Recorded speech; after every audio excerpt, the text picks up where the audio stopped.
Most men who came down off that mountain wanted whiskey, or salt, or news of a war that had ended years before they bothered to ask. This one wanted a wife. He didn't ask for her gentle. He stood in the doorway of my store with the cold still steaming off his coat and said it plain like a man ordering feed. I need a wife before tomorrow. No name, no softness, just a deadline and a face that hadn't slept. I've kept a ledger in this town for 19 years. I've written down births and debts and the dates men died owing me money.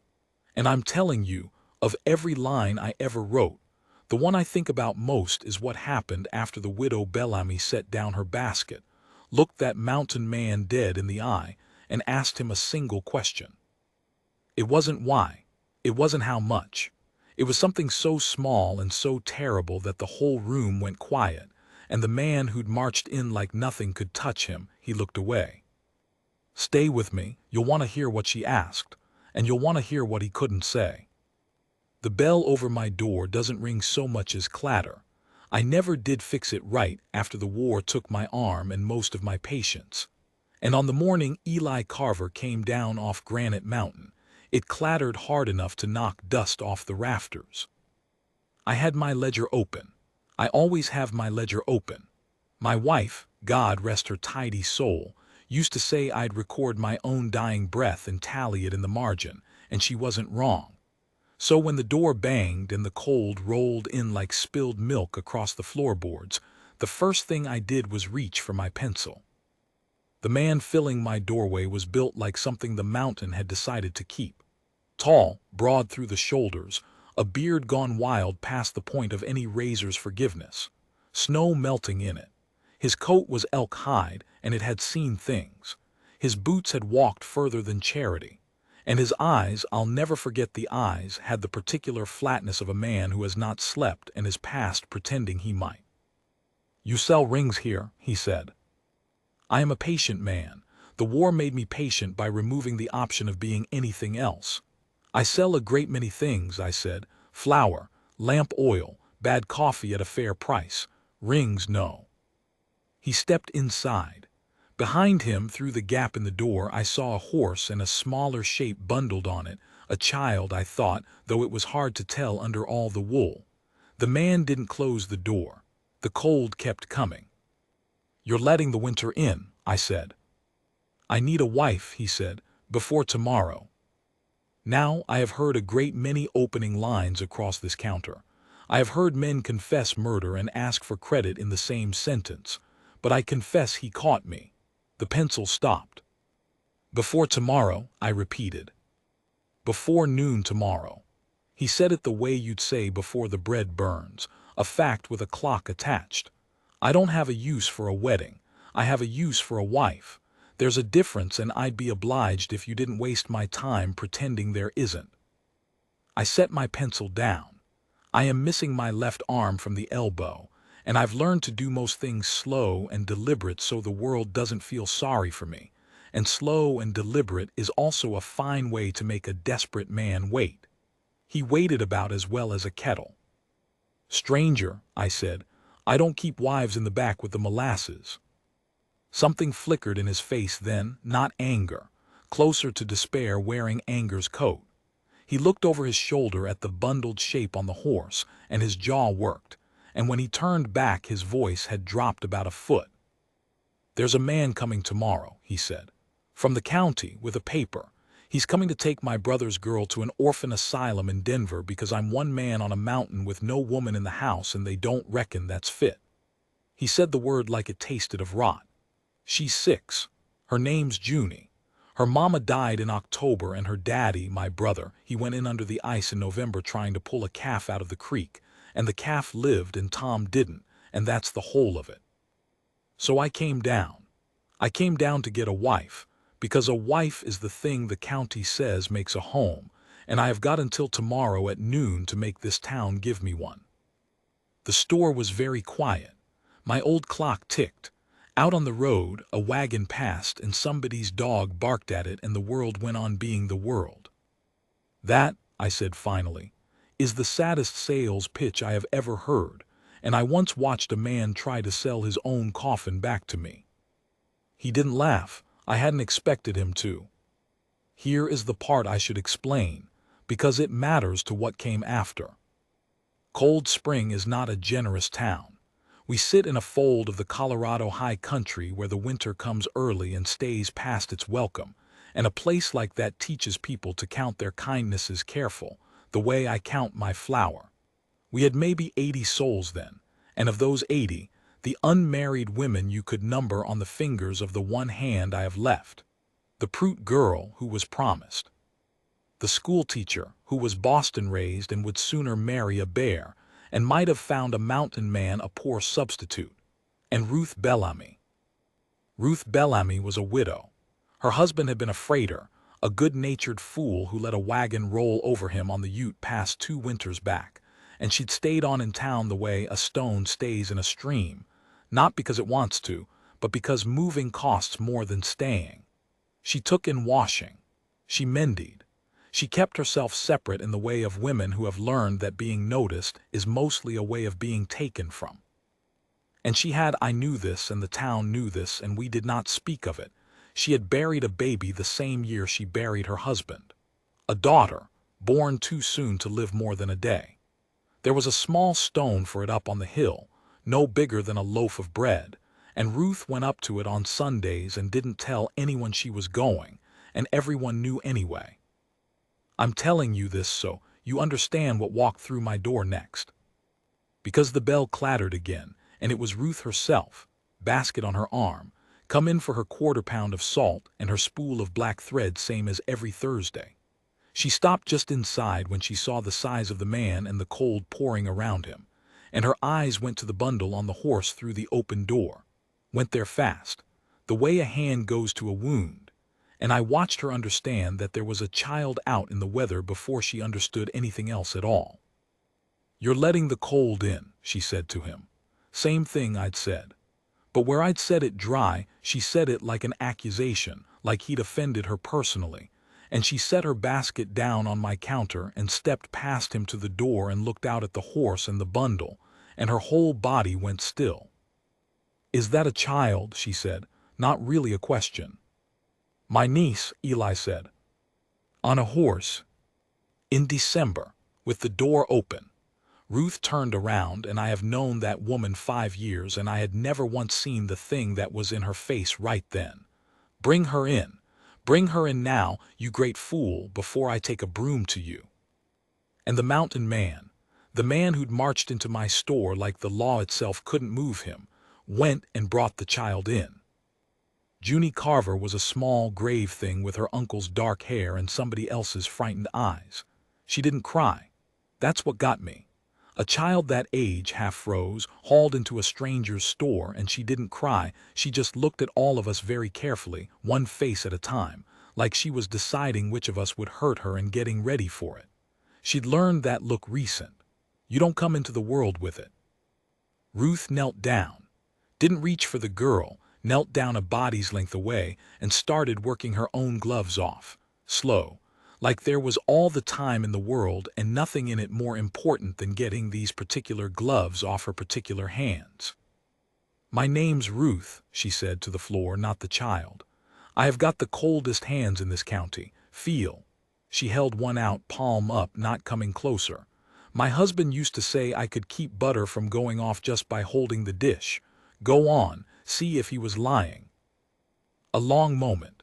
Then the girl reached out one red little hand and touched Ruth's palm and made a face, and said, first words out of her, "That is cold." "Told you," said Ruth. And that more or less was the whole courtship. I was there. I wrote the date in my ledger that night and I underlined it, though I couldn't have told you why at the time. Eli Carver did not understand what he was watching. You could see it. He stood there with his hat in his huge hands like he'd wandered into a church in the middle of somebody else's sacrament, and after a while he cleared his throat and said the thing he'd come to say, except he said it to Ruth now, and quieter and worse for the quiet. "Ma'am," he said, "I don't know you, but I've got a paper says I'm an unfit home and a man coming tomorrow to act on it, and I need a wife by then or they take her to Denver." He swallowed. "I can offer a roof. It's a good roof. I built it. I can offer that I don't drink and I don't raise my hand and I'll work till I drop to keep food on the table. I can't offer," he stopped and started again, and the second time it cost him more. "I can't offer the soft things. I don't have the way of them. But she'd be warm and she'd be fed and she'd be kept, and that's more than I can give her up there with just me and the wind. So I'm asking.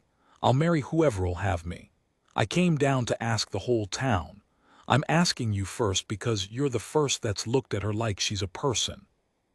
It was, I'll say, the most words I'd heard him put together, and they came out rough, like he was passing stones. Ruth stood up. She didn't answer right away. She looked at him for a long, long time, and I want you to picture this, because I've thought about it for years. She looked at a strange, enormous man who just offered her a marriage with all the romance of a livestock contract, and she did not look insulted, and she did not look flattered, and she did not look afraid. She looked like a woman doing arithmetic she'd done before. And then she asked her question, the one the whole town would repeat by the next week, the one I wrote in my ledger word for word because I knew, the second it left her mouth, that I'd want it kept. She didn't ask if he was a good man. She didn't ask what he had, or what he'd give her, or whether he'd ever come to love her, or any of the things a sensible woman ought to ask a stranger proposing marriage. She looked at him and she said, "When she wakes in the night crying for her mother, and she will for a long time, longer than you think, who goes to her? You or the wife?" The store went dead silent. Because it was the only question, you see. Not can you provide, not are you kind. She'd cut straight past the paper and the deadline and the county man and gone to the single thing that would tell her everything. Whether this had ever been about saving a child or only about keeping one. Whether he'd lie awake listening for that small voice or roll over and leave it to the woman he'd hired. Eli Carver opened his mouth, and nothing came out. He looked at the girl. He looked at his own hands. And I watched the truth move across his face like weather across the valley. I watched him want to say I do, I go to her, every time, and I watched him be too honest, or too tired, or too broken to say it, because the real answer was that he didn't know. He'd never been woken by her. Her mother had done it, and then no one had, and the not knowing was sitting right there in his silence as loud as any confession. "I don't know," he said at last, barely a whisper from a man that size. "I never, her mama always," he stopped. His throat worked. "I'd like to be the kind of man that goes to her. I don't know if I am one. That's the truth, and I won't lie to you to get what I need." And Ruth Bellamy, the widow, the woman with the loaf-sized stone up on the hill, let out a breath like she'd been holding it 5 years. "That," she said, "is the first true thing you've said since you came down off that mountain. Hollies," she turned to me, and her eyes were wet and her voice was steady, "which is a hard trick, fetch the preacher. We've got until noon tomorrow and I don't intend to waste I." They were married the next morning at 10:30, with an hour and a half to spare, in the front room of Preacher Dunmore's house, because the church stove had cracked and nobody'd had the money to mend it. I stood as witness. There wasn't anybody else to ask, and Ruth said she'd rather have a man who kept good records than one who'd weep all over the certificate. It was the strangest wedding I ever stood for, and I've stood for some strange ones. There was no ring. Eli had asked me that first morning where to buy one, and I'd told him true that I didn't sell them, and there'd been no time since, so Ruth was married with a loop of brown twine off a flour sack, tied around her finger by a man whose hands shook so bad he botched the knot twice. Nobody laughed. The little girl, Junie, held the hem of Ruth's skirt the whole time, and when the preacher got to the part about what God hath joined, she tugged it and whispered, loud the way children whisper, "Is she my mama now?" And the whole room held its breath, because that was the question under the question, wasn't it? And nobody had thought to settle it. Ruth knelt down right there in the middle of her own wedding. "No," she said. "Your mama was your mama and nobody takes her place, not ever. I'm something else. I haven't got a word for it yet. We'll find one." And Junie thought about that with her grave little face, and nodded like it was a fair deal, and stood back up, and held the skirt again. I wrote that down too later. We'll find one. I've come to think it might be the wisest thing anyone's ever said in my hearing. The county man came at noon. His name was Mr. Prout, no relation to our Prouts, he was quick to say, as if anyone cared, and he was the soft-handed, careful sort that frontier towns breed a special contempt for, the kind that has never been cold in a way he couldn't fix by closing a window. He drove up in a hired buggy with a leather case, and a way of looking at our town like he was pricing it for demolition. He was not pleased to find Eli Carver married. "This is awfully sudden, Mr. Carver," he said, in the front room of Eli's brother's old place in town, where they'd all gathered. "I was there, I'd driven Ruth's things over, and I confess I lingered, because a man with one arm and a quiet store develops a powerful interest in the lives of others. Awfully convenient." "It's a marriage," Eli said. "Convenient or not, it's legal and it's witnessed, and there's the paper." He set the certificate on the table. His face was doing its mountain thing, flat and unreadable, but I'd learned to read it some by then, and I could see what it cost him to stand still and be polite to this man. Prout picked up the certificate. Read it slow, the way men do when they want you to know they're not impressed. "Married yesterday," he observed. "The day before my visit to a local widow." He looked up at Ruth. "And what, ma'am, do you get out of this arrangement? Forgive me, but a woman doesn't marry a stranger off a mountain for love in a single afternoon, so I'm bound to wonder what's changed hands." It was a cruel question, and he meant it to be. He wanted to make the marriage look like a sham bought and paid for, so the paper would mean nothing and he could take the girl and write his report and drive his soft hands back to Denver. And here is where I tell you about the morally heavy thing, the choice that the whole business turned on because Ruth had it in her power right then to tell a useful lie. She could have said love. She could have said I lost my heart to him the moment I saw him in the doorway, and Prout couldn't have disproved it, and it would have sealed the thing tight. Eli's eyes flicked to her. He was hopping for the lie. I think we all were. Ruth set her hands flat on the table. "I get a child," she said. The room went still. "You want the truth, Mr. Prout. Here it is, and you can write it in your book. I buried my own little girl a year and a half ago up on that hill, and I've gone up to her every Sunday since because there's nothing else I can do for her. I don't love this man. I met him yesterday. He doesn't love me. He came down off a mountain desperate to save his brother's daughter, and he asked the whole town, and I said yes. And I said yes because there's a child in it. Because there is a little girl in this world who needs a mother, and a mother in this world with no child. And only a fool or a county clerk would call that a thing that needs fixing." Nobody breathed. "You came here to find a sham," Ruth went on, and her voice never rose, which made it worse for Prout, much worse. "You came to find two strangers playing house to fool the law, and what you found instead is two grown people who have each lost the person they loved most, agreeing to build something true out of the wreckage, for the sake of a child who's lost more than both of us put together. You can call that unfit if you've got the stomach for it. But you'll do it to my face, and you'll do it in front of her." She nodded at Junie, who stood in the doorway with her grave eyes going from one adult to the next. "And then you'll explain to me, slow, what it is you think a fit home is, if it isn't that." Prout did not answer right away.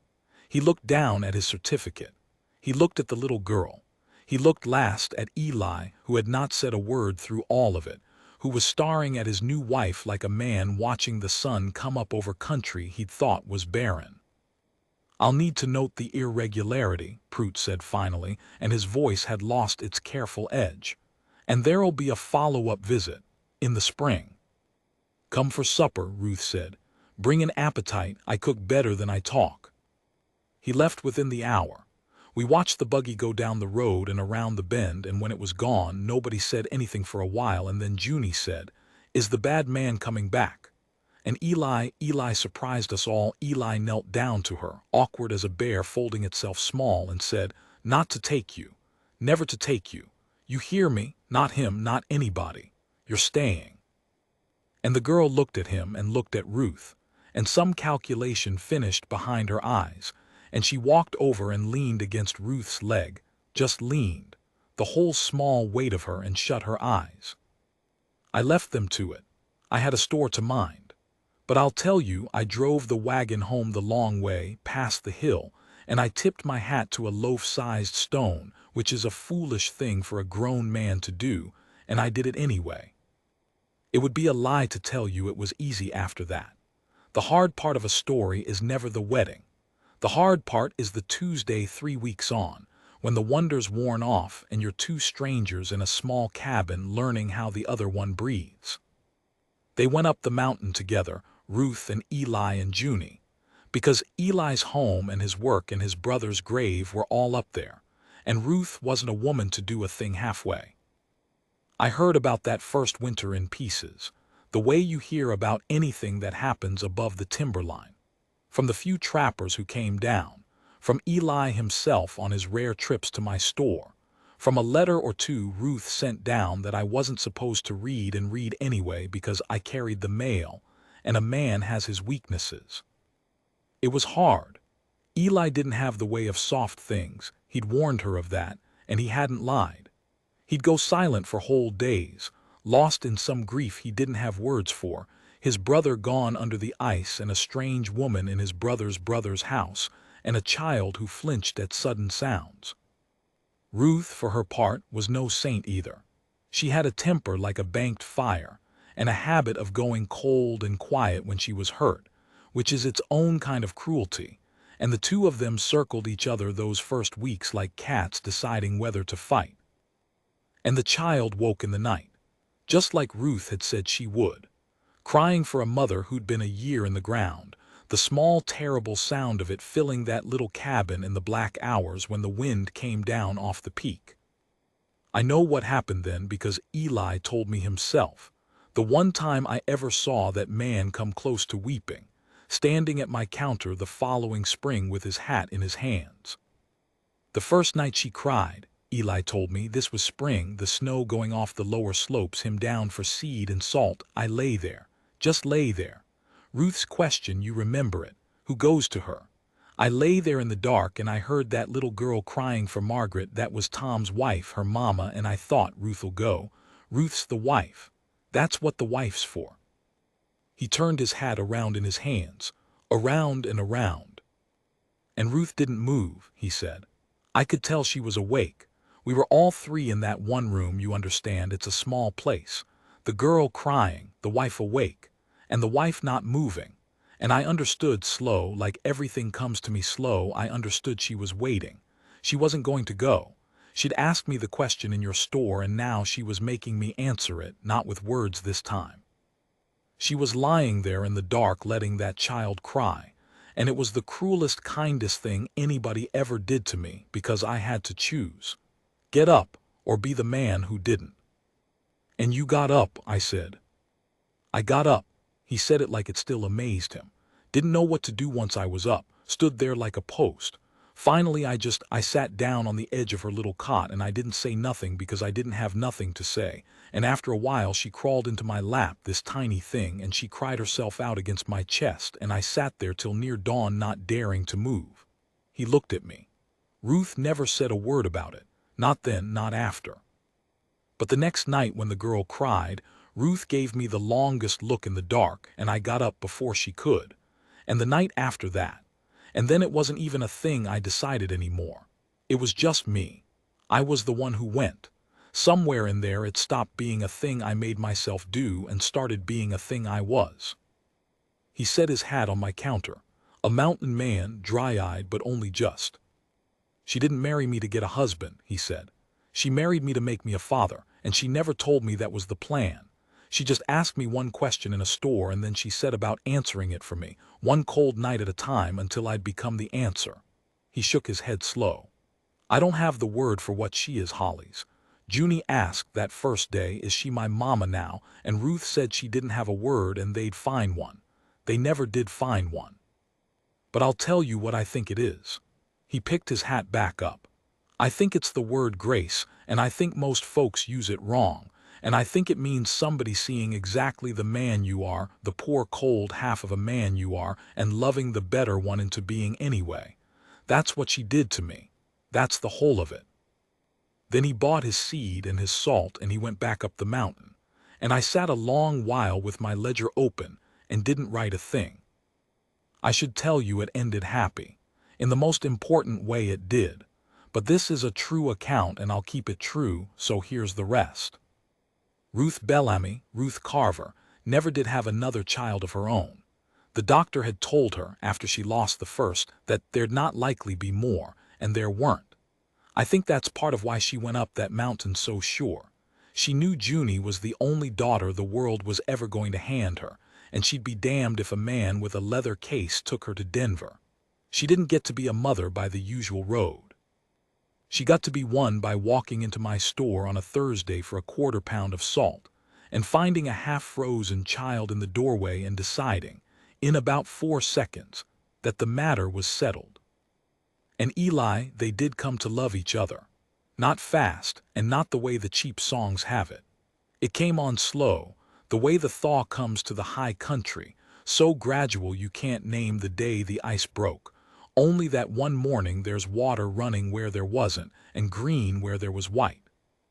I saw it the spring of the second year, the two of them down together, and the way he carried her basket without being asked, and the way she let him, and 100 small things between people who have stopped being strangers without anybody declaring the day. They had 31 years. He went first in his sleep, an old man surrounded by more grandchildren than the cabin could rightly hold Junie's children, for Junie grew up and married a good man from the next valley and stayed close. Ruth followed him within the year, the way the long married sometimes do, like she'd only been waiting to see him buried proper. They're up on the hill now, the both of them, side by side. And there's a small stone there too, older than either of theirs, no bigger than a loaf of bread. Ruth had it moved up beside them, years back, so her first little girl wouldn't lie alone. The 3 graves and the small one, all in a row. Family in the only arrangement death allows. I kept the certificate, the marriage one, with the date I underlined and never could explain underlining. I'm an old man now and my store's gone to somebody younger and my ledgers are stacked in a trunk gathering the years. But that one paper I kept out. It's a strange thing to be proud of, a thing you only witnessed. But I stood in a preacher's front room and watched a woman marry a stranger with a loop of flour sack twine, and I have come to believe it was the truest wedding I ever saw, and the question that made it, the one she asked in my store, with the cold pouring in around them. I think about it most nights before I sleep, when she wakes in the night crying who goes to her, you or the wife. He didn't have an answer that day. He just had the honesty to say so. I've decided that's the whole secret of the thing if there is one. Not having the answer. Just being too honest to pretend you do, and then getting up in the dark, one cold night at a time until